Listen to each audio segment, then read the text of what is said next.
નમસ્કાર મિત્રો, મારી ચેનલમાં તમારું સ્વાગત છે।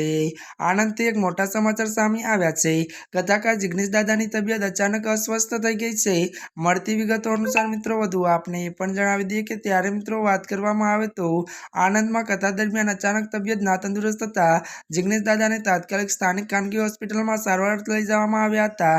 જો કે ત્યાં તબીબોએ તેમને ત્યારે મિત્રો તપાસ બાદ હાલ કથાકાર જિગ્નેશ દાદાની તબિયતમાં સુધારો થતાં તેમને હોસ્પિટલમાંથી ત્યારે ડિસ્ચાર્જ કરવામાં આવ્યા હોવાની માહિતી સામે આવી છે।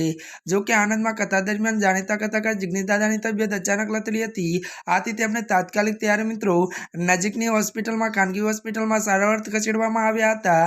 તબીબી સારવાર સમયસર મળી જતા કથાકાર જિગ્નેશ દાદાની તબિયતમાં સુધારો થયો છે અને તબીબો દ્વારા ત્યારે સંપૂર્ણ તપાસ બાદ હાલ જિગ્નેશ દાદાની તબિયતમાં સુધારો થતાં તેમને હોસ્પિટલમાંથી ત્યારે મિત્રો ડિસ્ચાર્જ કરવામાં આવ્યા છે। ત્યારે મિત્રો આજના માટે આટલું જ। અમારી ચેનલમાં નવા હોય તો અમારી ચેનલને મિત્રો લાઈક, શેર અને સબસ્ક્રાઈબ કરી દેજો। ધન્યવાદ।